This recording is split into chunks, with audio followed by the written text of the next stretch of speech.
Rapture or resurrection? Ang pag-agaw ba o ang muling pagkabuhay?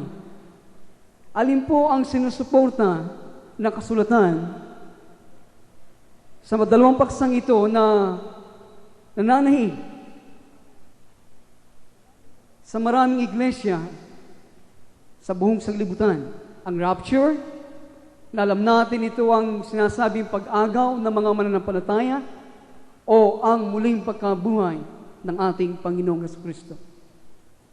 The resurrection from the dead is one of the fundamental doctrines of the Christian gospel.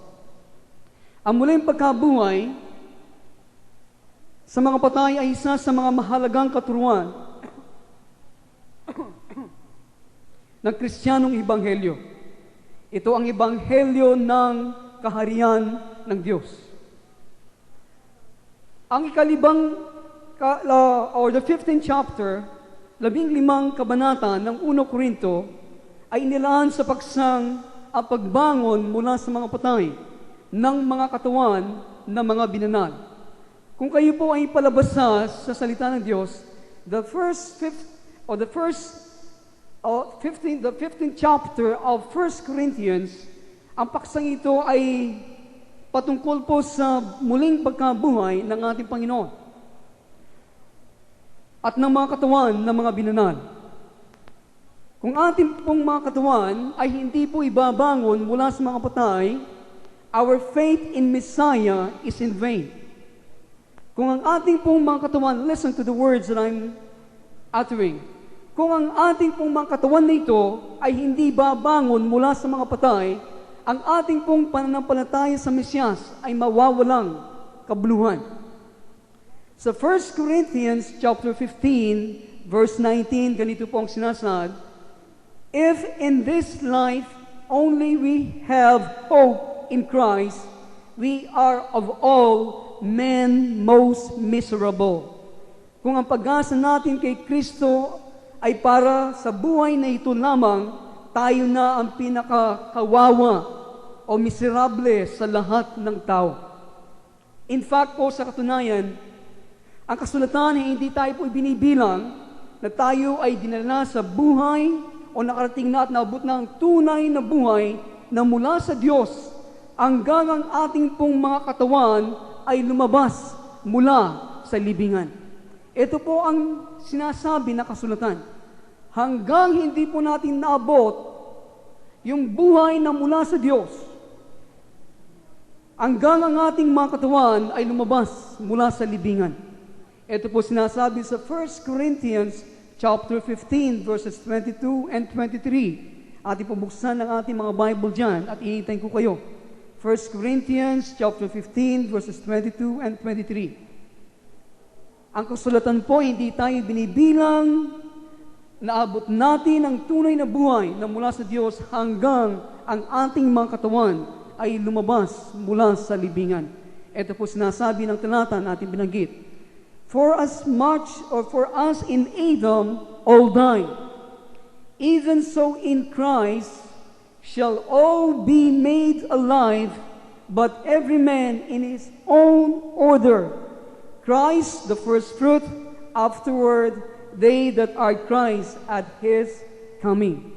Kaya napakaganda po na inyong maunawan na dito maliwanag po sa atin na sinasad ng talatang ito na sa pamagitan po ni Adan, alam natin, ang lahat ay nangamatay. We have died what? Spiritually. But so in Christ, sinasabi po, so in Christ shall all be made alive. Sana po inyong makakuha yun, shall be made all alive. At ano pong kasunod? But every man in his own order. Sapagkat kung paanong mamatay ang lahat dahil sa kanilang kaugnayan kay Adan, gayon din naman mabubuhay. Sinasabi po, gayon din naman na mabubuhay ang lahat dahil sa kanilang kaugnayan kay Kristo. Sino po may kaugnayan dito kay Kristo? Tayo pong lahat. At pakatapos, sinasabi po, ngunit ang bawat isa sa kanyang takdang panahon, Si Kristo ang pinakauna sa lahat. Ano pong sinasabi? Si Kristo ang unang nabuhay na maguli. Siya ang pinakauna. He is the first fruit. Kaya sinasabi, siya ang pangunahing bunga. Siya ang panganay. At pagkatapos ang mga na kay Kristo sa panahon ng pagparito niya. Ano pong mangyayari sa kanila? Sila ay bubuhayin. Yung po ba'y maliwanag? Kaya mga kaibigan at mga magulang, dito natin makikita ang order, ang kaayusan, kung paano tayo ay bubuhayin ng ating Panginoon. Ang mga bagay na nangyari sa Kanya, sinasabi, siya ang una, siya ang pinakauna nakaranas nito. At tayo, na Kanyang mga kapatid, ang makakaranas sa mga bagay na Kanyang naranasan. Yun po ba'y maliwanag? Okay, yun po ay sinasabi sa Kanyang salita. Kaya, ating pong matatamo ang buong tagumpay kapag ang ating pong mortal na katawan na ito ay nalikhang buhay sa pamamagitan ng Espiritu ng Diyos. Yun po yung ating inawit kanina, that's the message of the song.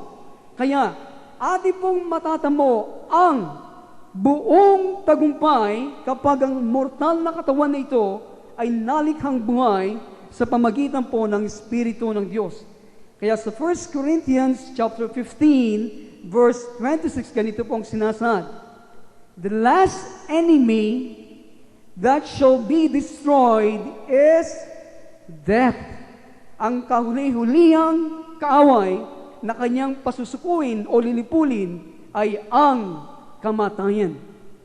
Kaya the resurrection from the dead, which is the final victory of the saint, must be attained. Kaya po yung pagkabuhay na muli mula sa mga patay, ito po ang huling tagumpay ng mga banal at ang bagay nito ay dapat na matamo. The resurrection of the dead, which is the final victory ng mga banal, ito po ay dapat na matamo at maabot. Kaya sinasabi po ni Paul sa first o sa Philippians chapter 3 verse 11, alam natin yan, ano po sinasabi doon? That I might attain the resurrection among the dead. Hindi po nadinig yun? Na aking matamo, sabi po ni San Pablo, ang pagkabuhay na maguli mula sa mga patay.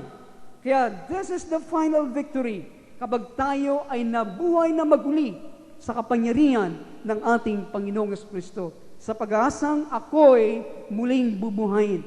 Ang tanong po na marami siguro sa atin, paano natin matamo ang huling tagumpay na ito? At ito ang pagkabuhay na maguli mula sa mga patay. How can we participate? Paano po tayo makakasama kapag tumunog ang huling trompeta na tayo po ay magiging bahagi ng mga binanal na magbabangon mula sa mga patay? Kaya katanungan natin ngayong umaga, rapture ba o resurrection? At sinasabi sa 1 Corinthians 15, ito ang chapter na inilaan, para sa paksang pagkabuhay na maguli.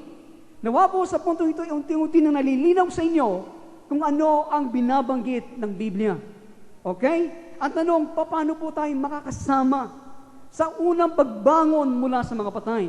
Ngayon pa lamang lagi nyo nadidinig sa akin, hindi lahat nag-aaten ngayon, nag-Easter service sa lahat ng gawain sa buong sanglibutan.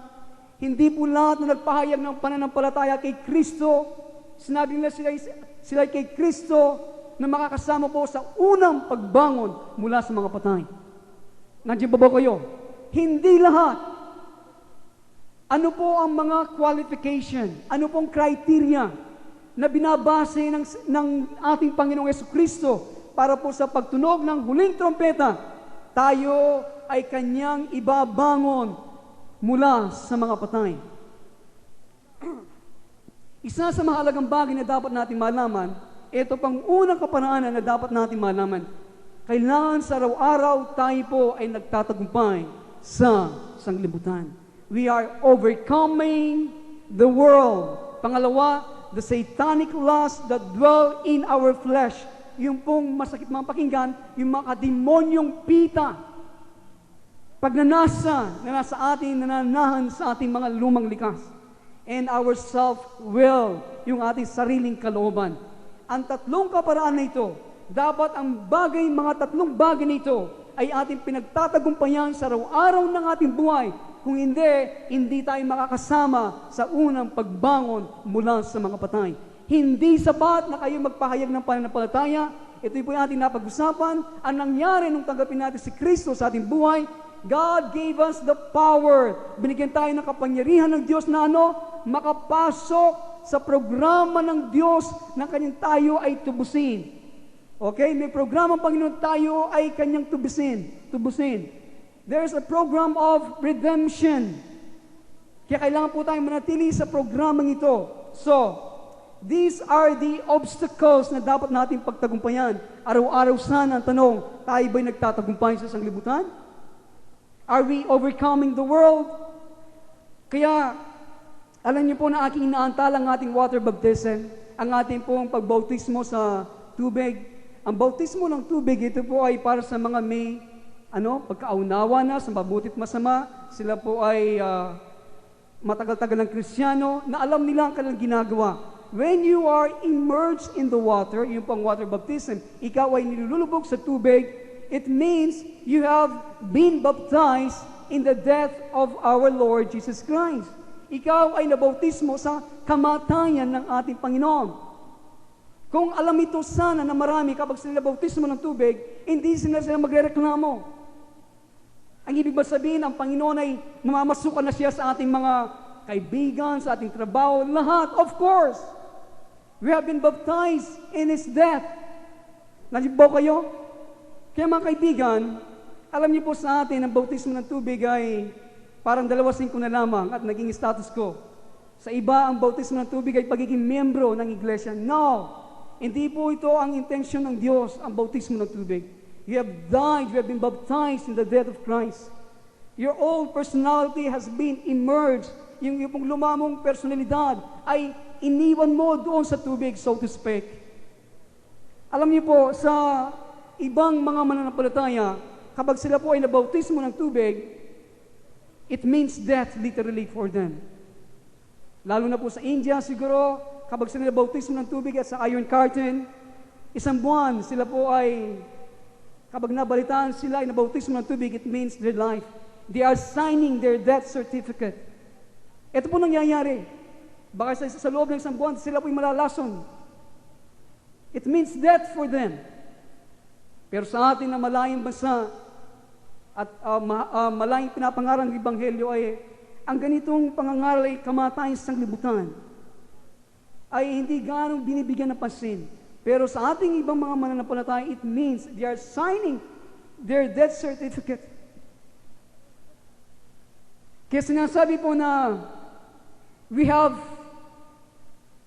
to reckon ourselves dead. Ito po kailangan natin gawin nung na tayo po ilumubog sa tubig. Ating po sinasabi sa Romans 6, ituri nating patay na tayo sa sanglibutan. Amen? Kahit po sa ating mga kaibigan na makamundo, kailangan po yan ay hiwalay na tayo. Amen? Yun po sinasabi. So, we have to overcome the world. Kaya, sana po sa ating ginagawang ito, you have to reckon yourself dead. Dead. Patay. Ituring mo. Huwag po kayo gano'n mag-concentrate na about your death. Minsan na ating ipinahayag to sa Panginoon. Pagkatapos sabihin, ako'y patay na. No! Ang kaduktong po nun, reckon yourself dead and reckon yourself alive. Ituring mo ikaw ay buhay. Doon tayo mag-concentrate sa ating buhay na kay Kristo because you have seated in the right hand of God kapag ikaw ay tumanggap kay Kristo, kapag ikaw ay tumalikod at namatay sa sanglibutan, ituring mo, ikaw ay buhay kasama ni Kristo sa kanang kamay ng Diyos. Amen? Kaya sinasabi, I have come that you might have life and have it more abundantly. Ako'y dumating para magkaroon ko ng buhay. Hindi po ito magkaroon ko ng buhay na masagana, na naglalaro ka ng bola sa beach. No! It means a spiritual life abundantly.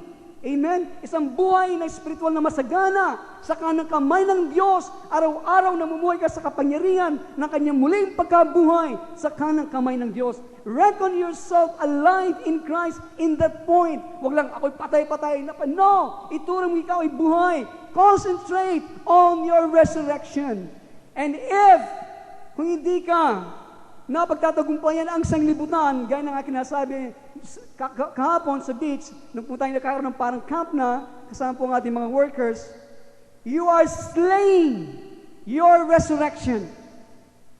Kung hindi mo napapagtagumpayan ang sanglibutan, ang makademonyong pita na nasa inyong laman, ang iyong sariling kalooban, ang nangyayari po, alam ninyo, pinapatay ninyo mismo ang iyong sariling muling pagkabuhay.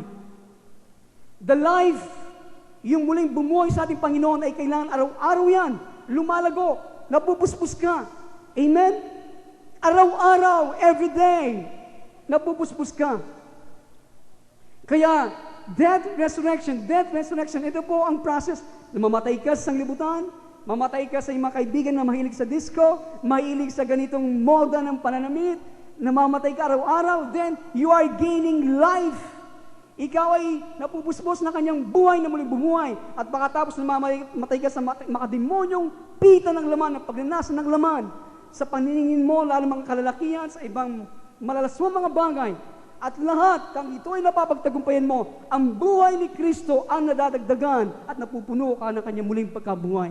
At ang pangatlo, yung sarili mong kalooban, kaya tinawag mo siyang Panginoon. Ang ibig sabihin, siya ang Panginoon at Diyos ng iyong buhay, ang buhay mo, ang kalooban niya, ang masunod. Kaya siya ang Panginoon, hindi ang iyong sariling kalooban.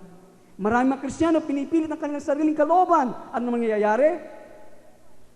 They become discouraged. Naglalanda, naghihina.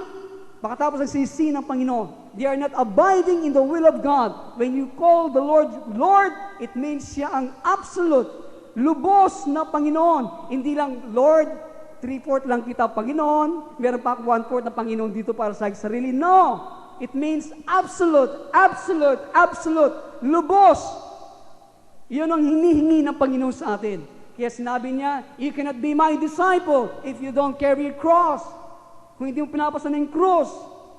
At ano ba? You're not denying yourself, your self-lust, and following Him. Kung hindi mo siya sinusunod mo ang iglesia, sinusunod mo ang iyong kaibigan, sinusunod mo sino man, maliban ng Panginoon, sinusunod mo ang iyong sariling kalooban. Then, kapag itong ginagawa mo, pinapatay mo ang iyong muling pagkabuhay. Kaya sinasabi ko kahapon, ang muling pagkabuhay sa pagtunog ng huling trompeta, it is not a question of love. Hindi po isang katanungan na tayo ba'y mahal ng Diyos? No! Ang question po dito, how much resurrection life you have? Paano karami? Paano kakapuno ng buhay na muling bumuhay sa ating Panginoong Jesucristo? Yun po ang criteria para ikaw ay makasama sa unang pagbangon mula sa mga patay. Amen? Kaya walang dahilan na ang buhay ng ating Panginoon hanggang dito lamang sa pamo. Ikaw ba'y karapat-dapat na bubuhayin niya, napalitan ang katawan mong ito sa isang immortal na katawan? Hindi. Wala kang ang kakayan Hindi ka puspos Puspos ka ng sarili mong kalooban. Puspos ka ng sanglibutan. So, how can the Lord resurrect you kung ganito ang ating kalagayan? Nandiyan ba kayo? So, nasa atin kaya sinasabi sa Romans 8:13, if we live after the flesh, we will die spiritually. Kung tayo po ay mamumuhay sa hilig ng laman, tayo po ay mamatay sa ating spiritual na buhay. Subalit kung tayo ay sa pamagitan ng banal na Espiritu ng Diyos, ating natamo ang tagumpay laban sa sanglibutan, kasalanan, at sariling kalooban, we will attain eternal life. Ating pong matatamo ang walang hanggang buhay. Iyan pong sinasabi sa Romans 8:13. Ang walang hanggang buhay, listen, ang walang hanggang buhay, yung pong immortalidad, yung immortality, what does it mean to be an immortal? An immortal means na meron kang isang katawan na wala ng kamatayan. So, ang walang hanggang buhay, ang immortality, that which Adam and Eve forfeited, ito po ang nawala ni Adan at ni Eva. Ito rin po ay nawala ng sangkatawan ng bawat isa sa atin mula nung bumagsak ang unang mga taong ito. Kaya, ang kamatayan ay kumikilos sa ating mga katawan at spirito simula nung tayo isilang sa mundong ito. Hindi po nadinig yun? Kaya, ang kamatayan po ay kumikilos sa ating mga katawan at spirito simula nung tayo ay silang sa mundong ito. Ang Diyos, binigyan po tayong mga Kristiyanong ng kaloob. Tayo pong mga Kristiyano, binigyan ng kaloob ng Diyos. Ano po itong kaloob na ito? The gift of eternal life. Binigyan tayo ng Diyos na isang kaloob, na isang buhay na walang hanggan. That is, dinala tayo sa Kanyang presensya. Listen, the gift of eternal life, at ito po ang tayo po ay dinala sa Kanyang presensya with a view na immortalizing ang lahat, ang buong pagkatao natin, espiritu, kaluluwa, at katawan. Ito po, this is the gift of eternal life. At yun po ay dinala tayo sa Kanyang presensya, sa pananaw ng Diyos, na Kanyang gagawin tayong immortal, walang kamatayan, ang lahat ng ating pagkatao. Ito po ang ating spirito, kaluluwa, at katawan. So, the gift of eternal life must be grasped. Okay? The gift of eternal life, ito po ay dapat nitong makamtan. Ito pong kaloob na walang hanggan nito na buhay, ito ay dapat pong maabot. Eternal life, listen, is a demanding gift. Ang walang hanggang buhay nito, ito po ay isang kaloob na inihingi ang lahat patungkol sa atin. Hindi tayo binigyan ng Diyos ng kaloob ng buhay na walang hanggan, parang isang tao ang nagbibigay ng salapi. Alam niyo po, ito pong aking nakagisnan at ito ang aking pinangaral. Basta tanggapin mo lamang si Kristo, parang isang tao nagbibigay ng regalo sa iyo, salapi. No! This is not the gift of eternal life. Hindi ito isang tao na katulad nagbibigay ng salapi sa iyo. It is an opportunity. Eternal life is a demanding gift. It is an opportunity. Ito po ay isang oportunidad upang matamo ang buhay. As the opportunity to attain life. So we have to stay in the program of redemption. There is a difference between the two concepts. Okay? Hindi po naunawaan yun? Meron mong pagkakaiba sa dalawang konseptong ito. Mata mo, inaabot mo ang buhay na walang hanggan na oportunidad na ibinigay ng Diyos. Kapag sinabing oportunidad, pwedeng lumampas sa iyo yan. Hindi ba? Pwedeng dumaan sa iyo yan. Kaya ang buhay na walang hanggang, hindi po katulad ng aking ipinangaral noon, na itong parang pera na binabibigay mo. No.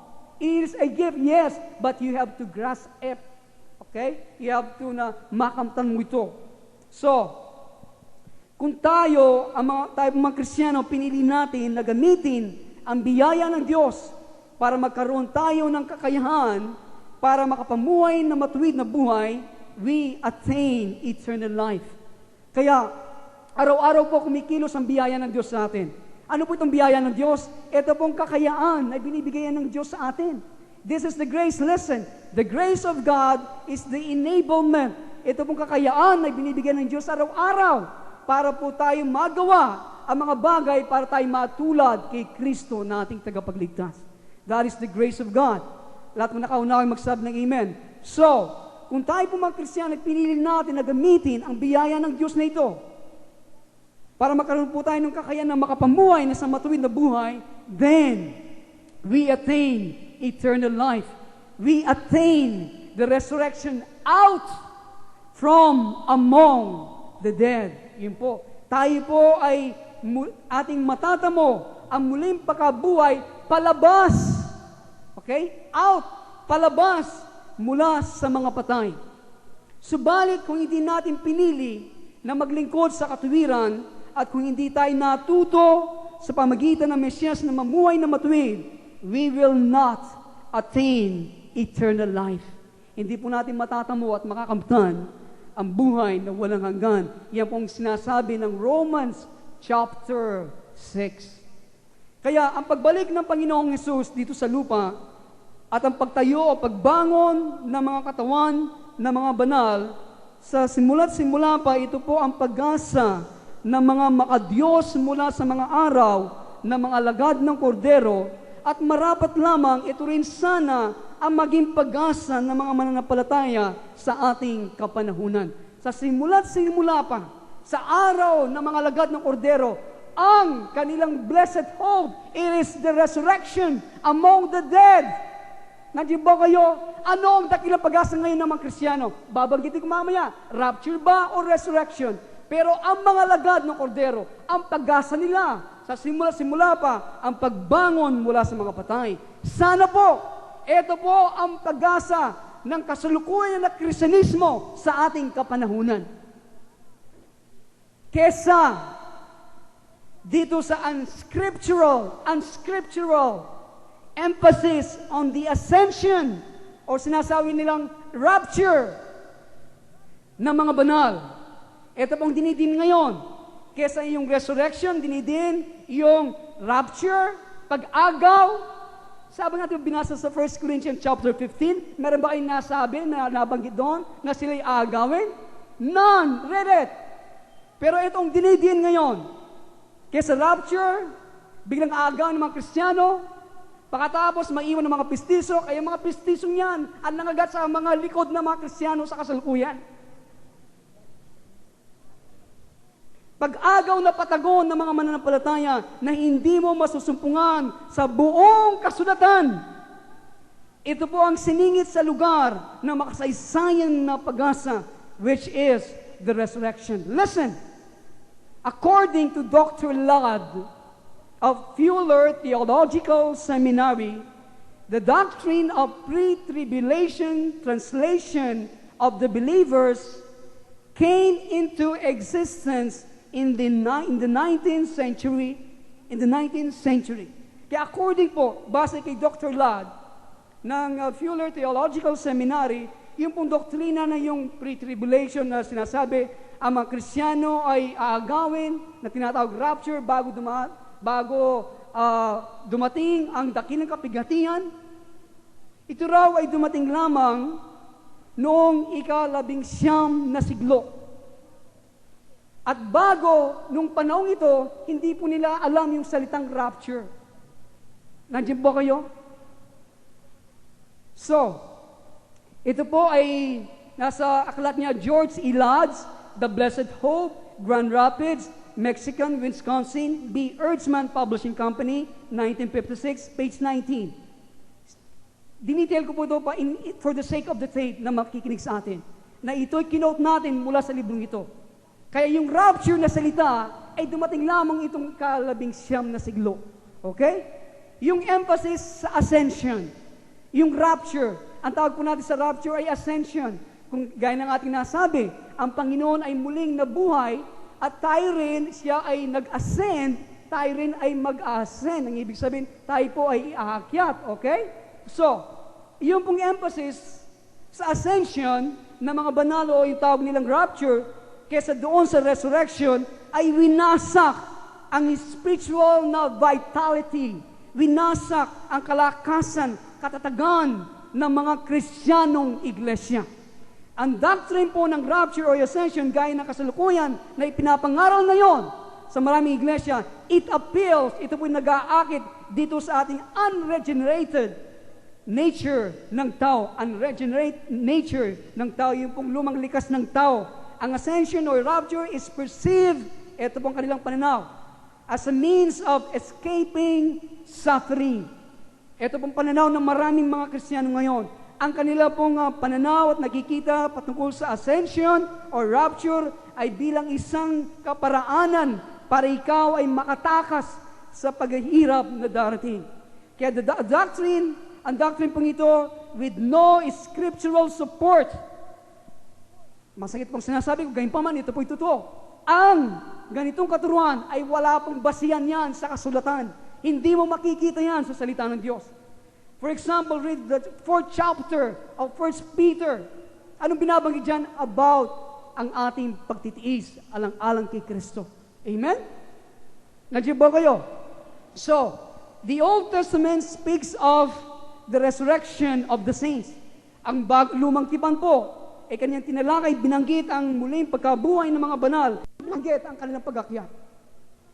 Kaya ang 15 talata o kabanata ng 1 Korinto, the resurrection chapter of the scriptures. Ito po ang kabanata patungkol sa muling pagkabuhay ng kasulatan. Yet, it does not mention the ascension of the saints.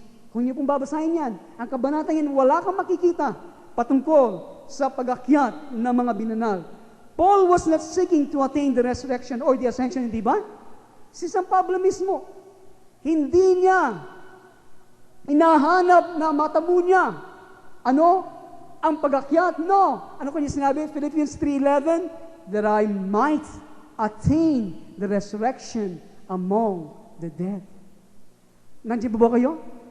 So, maliban doon lamang po sa 1 Thessalonians, open your Bible, maliban doon lamang po sinasabi niya, sinulat niya sa mga taga-Thessalonica, 1 Thessalonians chapter 4, verses 13 to 18. Ito po ang mga talata, listen, ito po ang mga talata na sinulat ni San Pablo ito po ang dahilan, bakit niya sinulat ang mga talata ito?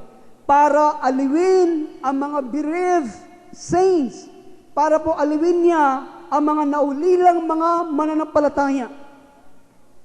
Subalit, ano po ang ginawa sa mga talatang ito sa 1 Thessalonians chapter 4 verses 13 to 18? Ano pong ginawa ng maraming Kristiyano ngayon?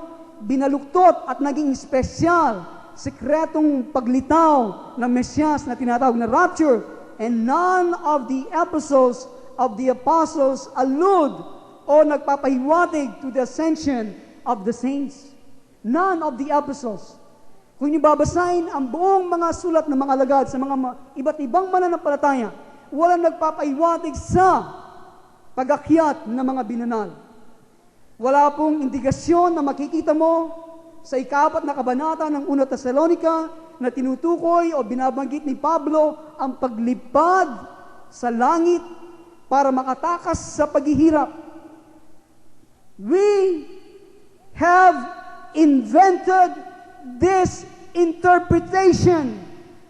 It has no basis in the scriptures. Hindi po nadinig yun. Inimbento po natin ang interpretasyon na ito. Invento lamang. Wala pong suporta na yung makikita sa kasulatan na yung sa 1 Thessalonica, kabanatang 4, mga talatang 13 hanggang 18, babasahin natin. Na ito ay may tinutukoy ang paglipad ng mga mananampalataya para makatakas sila sa paghihirap. We have invented this interpretation. The 4th chapter of 1 Thessalonians, kaya niyo pong makikita, open your Bible there. Hindi pong makikita, with a shout. Ano pong binabanggit ang inyong makikita dyan sa talatang yan? With a shout sa kanyang sigaw, it's voice of the archangel. Ang sigaw po, ang tinig ng arkanghel. It's trump of God, ang trompeta ng Diyos. Ano po ang binabanggit nito sa atin? Speaking of raising from the dead. Ito pong binabanggit. Shout. The voice, the trump. Ang tinutukoy nito, ang pagbangon mula sa mga patay, ang mga hukbo na Mesyas in anticipation for the battle of Armageddon. Ito pong dahilan. Kaya tayo ay babaguhin ang ating buhay. Listen. Sa pagtunog ng huling trompeta, ganyan ang ating nasabi, ang ating nakagisnan na kaugalian o kaalaman, kagad, lipad na tayo. Hindi ba? Lipad, Superman. Pagkatapos, iwan natin ang mga Hudyo dito. Kaya ang mangyayari, doon tayo sa lapap at marriage supper of the Lamb. Ganyan ang kinasabi, gagawin nating waiter si Jesus sapagkat tayo kakain doon at magpupuri na sa Panginoon. Ito pang ating nakagisnan. Subalit ang purpose po, pagkatapos magbago ang ating katawan sa huling tunog ng trompeta, magbabago ang ating anyo, ang ating katawan from mortal to immortal, from corruptible to incorruptible, in a twinkling of an eye. Sinasabi po sa 1 Corinthians 15, sa isang kisap mata, magbabago ang ating katawan. Mula sa isang katawan na bubulok, sa hindi na mabubulok. Amen? Alos kasabay natin ang mga taong nangamatay kay Kristo. Lahat ng nakaunay magsabi ng amen. At pagkatapos po noon, after 40 days, gaya ng ating Panginoong Jesucristo, or more, we don't know, pero it proves to be like this, na we will ascend. Ang purpose po ng ascension after 40 days, gaya ng ating Panginoong Jesucristo, pagkatapos tayo buhay na maguli, ang purpose po niyan ay para paghahanda, paghihintay sa ating pong pakikidigma sa Battle of Armageddon sa Ezekiel 37, binabanggit yun sa bansang Israel. So, the episodes emphasize the resurrection but not the ascension. Yun po ang sinasabi ng salita ng Diyos. Ang dinidin po ng mga sulat ng mga alagad ay ang pagkabuhay na maguli, hindi ang pag-akyat nila doon sa alapap. Now, let us open our Bible in 1 Thessalonians para po inyong makita. Chapter 4, verses 13 to 18. Bilisin po natin. Mga kapatid, ibig naming malaman ninyo ang katotohanan tungkol sa mga namatay. So, it speaks about the death. Nang hindi kayo magdalamhati, sabi ni San Pablo, tulad ng mga taong walang pag-asa. Naniniwala tayong si Jesus ay namatay at muling nabuhay, hindi siya lumipad kagad, kaya naman naniniwala tayong bubuhayin din ng Diyos ang lahat ng namatay na nanalig kay Jesus upang isama sa Kanya. Ito ang aral ng Panginoon na sinasabi namin sa inyo. Pagparito ng Panginoon tayong mga buhay ay hindi mauuna sa mga namatay na. Sa araw na yon, kasabay ng malakas na utos, ng tinig ng arkanghel at ng tunog ng trumpet ng Diyos, bababa ang Panginoon mula sa langit. At ano pong mangyayari? Bababa ang Panginoon mula sa langit. Bubuhayin muna ang mga namatay na nanalig kay Kristo. Hindi ba dinig yun? Lilipad muna. Mararapture muna ang mga nakamatay na nanalig kay Kristo. Yun ba sinasabi? Yun pong sinasabi, binabasa ng maraming mga Bible ngayon sa mga different churches, hindi ba? Mararapture muna. Ililipad muna. Maiiwan yung kanilang pitaka para sa mga unbelievers daw. Hindi ba? Ano sinasabi? Bubuhayin muna ang mga namatay na nanalig kay Kristo. And then, after 40 days, tayo mga buhay pa, ay titipunin niya sa ulap at isasama sa mga binuhay upang salubungin sa papawirin ang Panginoon. Sa gayon, makakapiling niya tayo magpakilanman. So, after that event, ito ay sa anticipation of the Battle of Armageddon. Sana po maliwanag na sa atin. Yun ang ipakita ninyo sa lahat ng nagtatanong sa atin. Ang aklat po ng Apokalipsis, kanya pong dinidin ang pagbabalik ng Panginoon sa kanyang kalwalatian at diretsong binabanggit ang unang at pangalawang pagbangon mula sa mga patay. Ang pag-akyat at pagtaas ng mga sumaksing mga banal ay binanggit din sa Book of Revelation, sa Revelation 11, verse 12. Kung ang pagtaas ng mga banal ay binigyan po ng masyadong importansya, gaya po ng ginagawa sa kasalukuyan sa maraming iglesia, sana po ito ay tinalakay, diniscuss na maraming beses sa mga talata sa Bagong Tipan. Alimbawa kasing tulad kung paano po katutuan na tinalakay ang doktrina ng katuwiran. Kung ito po ay napakalaga talaga yung pag-agaw, sana po maraming beses ito tinalakay sa salita ng Diyos. Gaya ng pagtalakay patungkol sa katuwiran, pero hindi po ganito. The Book of Revelation, ito ang tiyak na kapahayagan ng mga bagay na darating sa hinaharap. Subalit sa aklat na ito, hindi ipinahayag ang paglipad ng mga mananampalataya tungo sa paraiso sa dahilan sila ay makatakas sa pag-iirap at pagtakas kay Antikristo. Hindi po ito sinasabi. It is the resurrection, okay? It is the resurrection. Ang pagkabuhay na maguli, not the ascension, that is the victory. Ang tagumpay ay ang muling pagkabuhay, hindi po yung pag-akyat. Kaya sinasabi po sa Revelation 20, verse 6, let's open our Bible there. Mabilis po, buksan natin, Revelation 20, verse 6. Mapalad at pinagpalang lubos ang mga nakasama sa unang pagbuhay sa mga patay. Walang kapangyarihan sa kanila ang pangalawang kamatayan. sila'y magiging mga saserdote ng Diyos at ng Mesyas at maghahari silang kasama niya sa loob ng 1,000 taon. Yung po ay maliwanag? So, sana po sa mga talatang ito ay nabubuksan ng ating mga kaisipan. Sa oras na tayo ibinangon o binuhay na maguli mula sa mga patay, hindi na natin kailangan umakyat o mag-ascend para makaligtas tayo sa paghihirap. Dahil we will have immortal bodies. Amen? Kaya kapag po tayo ay binago ng ating katawan, hindi na po tayo matatakot sa paghihirap dahil po ang katawan natin ay isa ng katawan na immortal na binago ng ating Panginoong Jesucristo. Kaya ang malaga yung pagbangon, hindi yung pag-ascend. Mag-ascend ka nga. Hindi naman nagbago yung ugaling, yung katawan mo, lahat patungkol sa iyo, rebellious ka pa rin, mag-imaksi ka pa rin. Ano mangyayari? Gugulin mo ang buong libutan, ang kalangitan, kung walang pagbabago sa iyo na ginagawa ngayon sa ating Panginoong Jesucristo. Kaya sa panahon yon, hindi natin alalahanin ang paghirap sapagkat kahit na tayo dito sa lupa, we have been changed from mortal to immortal.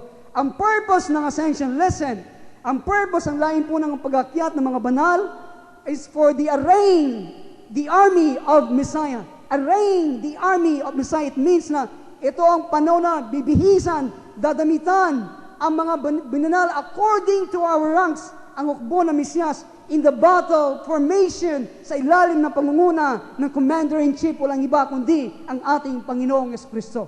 Amen? Ang purpose ng Ascension, ano po? Bihisan tayo according to your rank. Kung sa buhay na ito ay nananaliting ang tapat hanggang kamatayan, bibihisan ka. Ano yung position mo? Kalagayan mo sa panahon na darating na tinatawag natin 1,000 taon na paghahari ng Diyos. At tayo po ay nasa battle formation in the battle of Armageddon. Amen? Kaya mga bagay na ginagawa ng Diyos ngayon sa inyong mga buhay, isang karakter na kanyang binubo para maging matigas, lalo na sa kasalanan. Kaya ang mga bagay na ito na ating tinatalakay ay napakadali, ipakita, ipaliwanag mula sa lumang tipan at sa bagong tipan.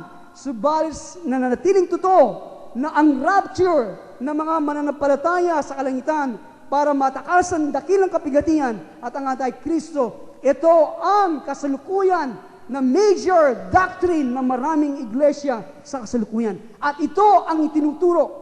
It is ironic, sinasabi. It is ironic. Baliktad sa ating inasahan. Yung mga taong nagtuturo na kanilang sinasabi na ang banal na kasulatan ay kinasihan ng Espiritu, na isulat sa inspirasyon ng banal na Espiritu, sila pa ang nagtuturo ng isang doktrina na katuruan na hindi nakabase sa kasulatan. It is a deplorable situation. Ang kalagayan natin ay nakakalungkot. Dahil sa kalagayan ito, hindi natin pwede ipagpalit ang katuruan ng salita ng Diyos doon sa ating mga tradisyon. Pagkatapos aasahan natin na tayo ay lalago sa espiritual na buhay. We cannot. Ang dahilan po bakit ang presensya ng banal na Espiritu ay nararanasan lamang sa maliit na degree sa maraming mga iglesia dahil ang tradisyon ng tao ang sinuturo sa lugar ng salita ng Diyos. Ito po nangyayari. Kaya ang pagkabuhay na maguli ng Mesiyas ay hindi ang kanyang asensyon o ang siyang nagligtas sa atin, hindi ba? Hindi yan ang nagligtas sa atin, ang nagpawalang sala sa atin, kaya dito tayo pinipilit na dinadala ng Panginoon sa kanyang muling pagkabuhay. Kaya sabi ng Paul, that I might attain the resurrection. Ang kapangyarihan ng muling pagkabuhay ng Mesiyas, ito ay may kinalalaman sa ating pakikipagbahagi ng kanyang paghirap. Ang Messiah's Ascension, ito po ay naganap pagkatapos ng 40 days na kanyang pagkabuhay na maguli, as may prove to be true also in our case, was not an act of redemption.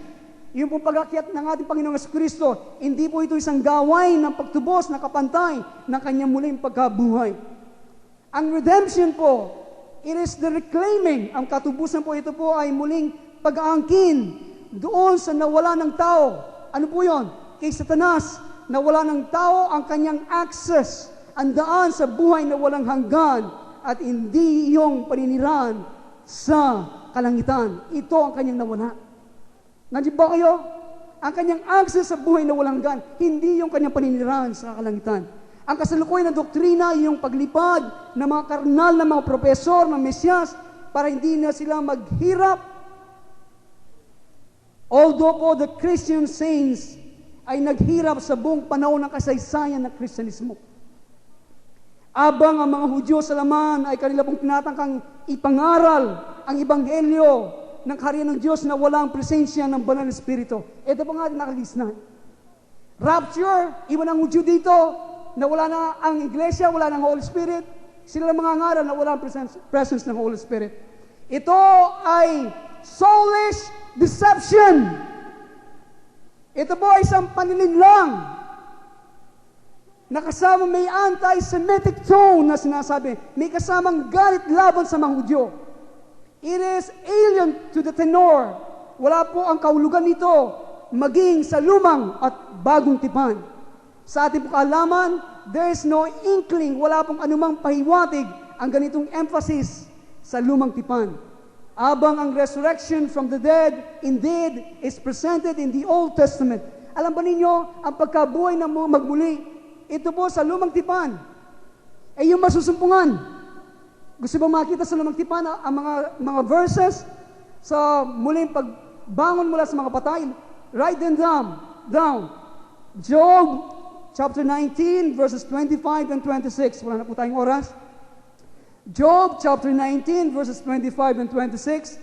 Isaiah 26 verse 19. Isaiah 26 verse 19. Ezekiel 37 verse 12. Ezekiel 37 verse 12. Daniel chapter 12 verse 2. Daniel chapter 12 verse 2. Yeah, this is the resurrection from the dead represented in the Old Testament. Nandiyan ba kayo? Okay. Ang katotohanan ay ang pag-akyat o yung ascension tungo sa kaharian ng mga espiritu ay hindi garansya na hindi na tayo maghihirap. Listen, this is an important concept. Okay, sandali na po. Yung pong katotohanan, yung pong ating pag-akyat tungo sa kaharian ng mga espiritu. Sa ating pong pag-akyat, hindi tayo na sinasay pupunta sa paraiso. We will be in the spiritual realm. Sa kaharian, sa lugar ng mga espiritu. Ang paraiso ay nasa lugar ng mga espiritu. Ang ibig sabihin, yan ang espiritu na kaharian na hindi natin nakikita kung saan gumagala ang mga espiritu. Kahit na sa ating kasalukuyan na kalalagayan, there are spirits around us. Okay? Yon. Kapag tayo nag-ascend, hindi po garansya na hindi na tayo maghihirap. Indeed, there is much suffering in the spiritual realm. Mas maraming paghihirap sa espiritual na kaharian pagkamatay ng isang tao. Listen, ang pinakagrabing paghihirap na pwedeng maranasan ninuman ay masusumpungan doon sa espiritual na impyerno, sa espiritual na lawa ng apoy. Hindi po nakuha yan? Tayo ay hindi pupunta sa literal na impyerno. We will be in the spiritual hell, spiritual lake of fires, because we are spirits. At sa lugar na yon, hindi ka pwedeng matakasan yun na mawalay ka ng malay ng tao o kamatayan. No! You are eternally existing. Ikaw ay nabubuhay magpakailanman. Ang ating goal, not eternal existence, but our goal is eternal life. Marami, pumapasok ngayon na mamatay araw-araw. Pumapasok sa espiritu na kaharian, mananatili sa espiritu na kaharian, walang hanggan na wala si Kristo. Nandiyan ba kayo? Kaya mga kaibigan at mga magulang, kung alam natin ang mga konsepto ito, mabubuksan ang inyong unawa. Maraming mananampalataya ng Mesyas ay kanilang nararanasan ang mga hampas, stripes, or worse, baka grabe pa, sa spiritual na kaharian dahil sa kanilang apathetic, walang pakialam, disinterested, disobedient walk. Hindi sila naging masunurin sa kanilang paglakad kay Kristo. Marami. And we have verses in the scriptures for that. Maraming mga mananampalataya ni Kristo pumapasok sa spiritual na kaharian, they are receiving stripes. Pinapalo sila. Or worse. Therefore, ang concept po ng rapture para iligtas sila mula sa paghirap is illogical. Ang ibig sabihin, hindi po makatuwiran yon. Imagine, mag-ascend nga, and in your life, nandyan ang inggit, nandyan ang pag-iimbot, nandyan ang pagsiselos, nandyan maruming pag-iisip, nandyan pagiging rebelde mo, nandyan ang kabulukan na laman na may hawak sa iyo ang pangalawang kamatayan. At isip mo, mga Kristiyano ngayon, sila ay mararapture, maiwan ang mga pistiso na lagi kumakagat. Palagay po nila, kala matatakasan si Antikristo ang paghihirap. No! They will face much suffering in the spiritual realm. Mga hampas na kanilang mararanasan. We have many scriptures for that. Ang mga mananampalataya, sila po'y naturuan sa oras na sila ay magpahayag ng pananampalataya kay Jesus. Hindi na sila dapat mangamba sa paghahatol ng Diyos. Ito ang tinuturo ngayon. Ang ganitong konsepto ay nakuha lamang sa isa o dalawang talata sa Biblia, but the bulk of the New Testament writings declare the opposite. Pero po, yung maraming kabultong mga talata sa Bagong Tipan ay ipinapayag sa saluhat sa mga bagay nito. Matthew 25 verse 30, Hebrews 6:8, Revelation 2:23. Etong sinasaad, etc. None of the above passages is addressed to the unbelievers. Yung po mga talata na aking binanggit, hindi po ito'y patungkol, naka-address sa mga hindi mananampalataya. Nowhere in the New Testament, saan man po, sa Bagong Tipan, are 2 second coming, 2 days of Messiah, 2 days of the Lord, set forth. Wala po, 2 araw na Mesiyas, 2 pagdating ng ating Panginoon. Ito po sa ating nakigisnan Wala saan man sa Bagong Tipan is there a suggestion na minumukay that Messiah will deliver the believers from tribulation by lifting them up to heaven. Wala po ito. It's not taught in the scripture. Nandiyan po kayo? Nandiyan po kayo? Ang mga bagay nito ay wala sa Lumang Tipan at sa Bagong Tipan. Na ang mga mananampalataya, pagtunog ng trompeta, ililipad sa kalangitan, para matakasan ang paghihirap, wala po sa kasulatan. We know it. At ito'y nakikita at binabasa natin sa salita ng Diyos. Ang tanong, why are we teaching and preaching what is not taught clearly in the scriptures? Hindi ba? Bakit po tayo nagtuturo, ipinapangaral ang mga bagay na hindi maliwanag na tinuturo ng kasulatan? Kaya mga kaibigan at mga magulang, a change in emphasis from the soulish doctrine of the ascension of the immature believers to heaven to avoid tribulation to an emphasis on the pursuit of righteousness and holy behavior such that resurrection from the dead is attained.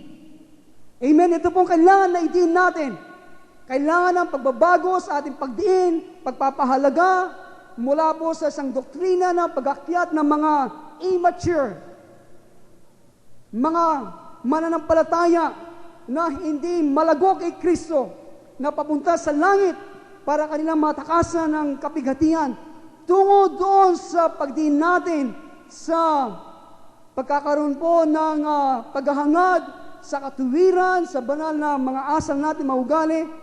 Sa ganito pong kaparaanan, ating pong matatamo ang buhay na muling bumuhay, ating matamo ang pagkabuhay na maguli. Kaya, which was the express hope of the Apostle Paul? Ito pong pinahayag na pag-asa ng ating ng alagad na ito ng Diyos. Will restore spiritual vitality to the Christian churches.